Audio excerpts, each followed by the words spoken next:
সম্মানিত সুধী, আজকে বাংলাদেশে প্রথম কদরের রাত। যদিও বাংলাদেশে ২৭ তারিখের রাতটাকে খুব বেশি গুরুত্বের সাথে পালন করে, কিন্তু আসলে রমজানের শেষ দশকের ৫টি বেজর রাতের যে কোনো রাতে কিন্তু কদর হয়ে যেতে পারে। তাই বুদ্ধিমান মুমিনের কাজ হচ্ছে ৫টি বেজর রাতের প্রতিটি রাতেই সমানভাবে সমান গুরুত্বের সাথে ইবাদত করে যাওয়া, তাহলে কিন্তু কদর আর মিস হবে না। আল্লাহ রাসূল সাল্লাল্লাহু আলাইহি সাল্লাম বলেছেন, মান হুরিমা খায়রাহা ফাকাদ হুরিম। যে ব্যক্তি এই কদরের বরকত মাহাত্ম্য থেকে বঞ্চিত হলো, সে আসলেই বঞ্চিত হলো। কারণ পুরো রমাদানের মূল আকর্ষণ হচ্ছে এই কদরকে ঘিরেই সবকিছু। সো এই কদরের বরকত থেকে যারা বঞ্চিত হলো ফাকাদ হুরিম, তারা আসলেই বঞ্চিত। হি ইজ দ্য লুজার, সে আসলেই বঞ্চিত। আমরা বঞ্চিত হতে চাই না, আমরা গেইনার হতে চাই, আমরা বারাকা রহমত হাসিল করে নিতে চাই। আল্লাহ রাসূল সাল্লাল্লাহু আলাইহি ওয়াসাল্লাম ইরশাদ করেছেন, ফালতামিসু ফিল আশরিল আওয়াখির মিনাল ভিতর। রমজানের শেষ 10 দিনের মানে শেষ দশকের বেজর রাতগুলোতে কদর তালাশ করো। তার মানে বাংলাদেশে আজকে থেকে শুরু হয়ে গিয়েছে। তার মানে 21-এর রাত, 23-এর রাত, 25-এর রাত, 27-এর রাত এবং 29-এর রাত, এই 5টি বেজর রাত, অড নাইটস গুলো, 5টি রাতের যে কোনো একটি রাতেই কিন্তু কদর হয়ে যেতে পারে।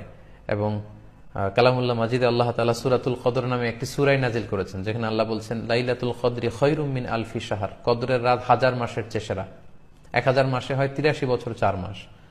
তার মানে আজ রাতে যদি আমরা ইবাদতের মধ্য দিয়ে এই রাতটি কাটাতে পারি, তাহলে 83 বছর 4 মাস ইবাদত করলে যে পরিমাণে সওয়াব পাওয়া যাবে, আল্লাহ তাআলা ঠিক ওই পরিমাণে সওয়াব দিবেন, এটা আল্লাহ বলেননি। আল্লাহ বলেছেন খায়রুম মিন আলফি শাহর, তার চেয়েও বেশি পরিমাণ সওয়াব, ব্লেসিংস, মাহাত্ম্য আমরা অর্জন করতে পারবো। এবং সালামুন হিয়া হাত্তা মাতলাইল ফজর, ফজর পর্যন্ত, রাত থেকে মাগরিবের আজান থেকে শুরু করে ফজর পর্যন্ত পুরো সময়টাই কিন্তু কদরের বরকতময় রাত।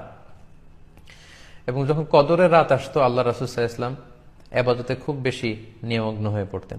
সারা বছরের কখনো রাসূল সাল্লাল্লাহু আলাইহি ওয়াসাল্লাম সারা রাত জেগে ইবাদতের কোনো নজির পাওয়া যায় না, শুধু কদরের এই রাতগুলো ছাড়া বা রমজানের শেষ 10 দিনের এই সময়টুকুন ছাড়া। হাদিস শরীফে এসেছে, ইযা জা আল আশরা আহিয়াল লাইলা ওয়া আইকাযা আহলা ওয়া জাদ্দা ওয়া শাদ্দাল মিইসার। রমজানের শেষ দশক যখন আসতো, আল্লাহ রাসূল সাল্লাল্লাহু আলাইহি ওয়াসাল্লাম সারা রাত জেগে ইবাদত করতেন, সারা রাত দাঁড়িয়ে দাঁড়িয়ে তিনি ইবাদত করতেন। ওনার ফ্যামিলি মেম্বার্সের মধ্যে থেকে কেউ ঘুমিয়ে থাকলে তাদেরকে উঠিয়ে দিতেন এবং তিনি কোমরে গামছা বেঁধে ইবাদতে লেগে পড়তেন। এখানে রূপক অর্থে কোমরে গামছা বেঁধে বোঝানো হচ্ছে মানে ইবাদত করার জন্য তিনি এতই উদ্গ্রীব হয়ে পড়তেন, কখনো বছরের কোনো সময় এতটা উদ্গ্রীবতা রাসূল সাল্লাল্লাহু আলাইহি ওয়াসাল্লামের মধ্যে দেখা যেত না। এবং আল্লাহর হাবিব সাল্লাল্লাহু আলাইহি ওয়াসাল্লাম ইরশাদ করেছেন, মান কামা লাইলাতাল কদরি ঈমানান ওয়া ইহতিসাবা গুফিরা লাহু মা তাকদ্দামা মিন যামবি।